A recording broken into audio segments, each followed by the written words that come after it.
Good evening, everyone. This is a moment with Imogene. I have a story that I would like to share with you. A story that is something that's happened in my life that has actually happened to me when I was young, but now I see how one incident has threaded through my life. And this is very vulnerable for me, and it's a very tough thing to even relive, to talk about, because you will see why. But I do believe that we don't go through things in our lives to keep to ourselves, because there is someone on the other side who needs to hear it, who needs to know it's going to be okay. So probably when I was, I guess somewhere around, I would say 8 or 9 years old, it had to be somewhere around there. We lived in the projects. We had gotten evicted. So my mother had took us to this one, I guess it's another house in the projects.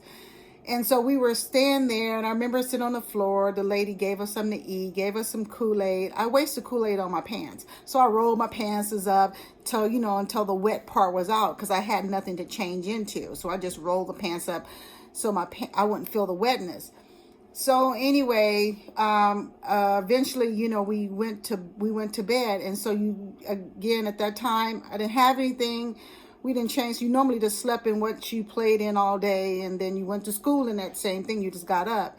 So that was a situation. I was in the bed, I was sleeping, and then as I was sleeping, I was awakened by a man's hands in my pants. And I remember waking up, understanding that they were there, but too scared to move. I was so scared, it feels like life and my breath was being taken out of me, and I didn't know what to do. So I decided just to move a little bit to just let them know that I'm waking up. Well, fortunately, that worked. And so they began to stop. They really couldn't get my pants down because I had rolled my pants up, and they were tight around my legs, and they couldn't get my pants off of me.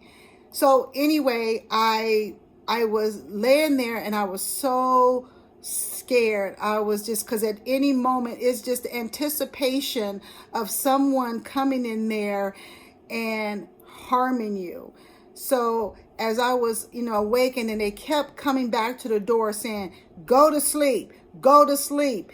And then every now and again, they were in the kitchen part, the projects are not that big. "Take your ass to sleep." And so they wanted me to go to sleep because they wanted to finish what they got started. Understanding now, they didn't want me to look in their face and look at their face, because they're cowards. But anyway, so I stayed awake. Just in terror. So the next morning, I couldn't wait till morning, get here so I can get up and I can just leave and go to school. So I remember getting up, and I remember walking to school thinking, I'm going to tell the teacher. And as quick as I said that in my head, the thought came in and erased it. It said, "Nobody cares." And so I went to school. I didn't share with anyone. I had a sense of I can feel safe at that moment. And that was really kind of the beginning point. I began to compartmentalize my life, which is it's another video on that one. But so I got back to the house, and I'm not for sure how long. I remember walking in, just like sitting in this one corner, just wanting to be invisible. Again, another part of my life, learning to be invisible. But anyway, I was sitting there, and my mother came in, and she was talking to another lady, and she was telling the lady, "Oh, I had to leave because such and such, speaking of these two men, they was trying to rape me." And so I left. And I remember thinking, as this little girl, you left me here. They were trying to rape me. You left me here. You didn't come and save me. You did not come back and get me. And I remember sitting there thinking that. Now, fast forward in my life, talking about the thread in my life. In my life, I have, in a lot of the relationships, especially like intimate relationships, I've looked for Captain Save-A-Ho. I've looked for that in some form or another, which has been a lot of times been very dysfunctional, because I was looking for someone to save me. If I picked up on that spirit of some kind of way, I felt safe. No matter what all the other dysfunctions was going on, I fell for it. It drew me to them because I didn't know this is what I was doing. I didn't know that. But it was just, I needed to feel safe. I needed someone to come back and make sure I was feeling safe. It was really, I was needing someone to save this little girl, this little 9-year-old girl. She needed to be saved. But not knowing it was not for them. I was going in this cycle. I was reaffirming that no one cared because I was getting into dysfunctional relationships. But then at the same time, as the same token of this thread that I looking for Captain Save-A-Ho, I also became Captain Save-A-Ho. I shouldn't say like that part. I became Captain Save-A-Person. And because I said that way, because this same incident has really fueled my purpose and my passion. And my passion is to help people reach their potential, to reach where they are, their greatest good in this life. And I will go alongside with them and I will fight. And what we need to do, I will take on their passion as my passion. That's the type of coach and business partner, leadership trainer. That's who I am. And understanding now, it was really kind of fueled from that, because I wasn't going to let you go down alone. You were not going to go down alone. I was going to ride it. I'm a true ride or die. So, but it is just amazing how this thread came through my life. And either way, taken to the extreme, is very dysfunctional, because you cannot help someone who does not want to be helped.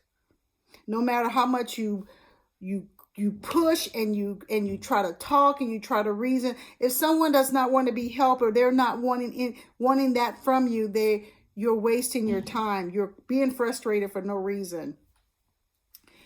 So after understanding and just totally this hitting me, these parts of my life with this particular incident, understanding how this threaded through my life, I had to understand, with just with the grace and the help of the Holy Spirit, just to go back and speak to that little girl.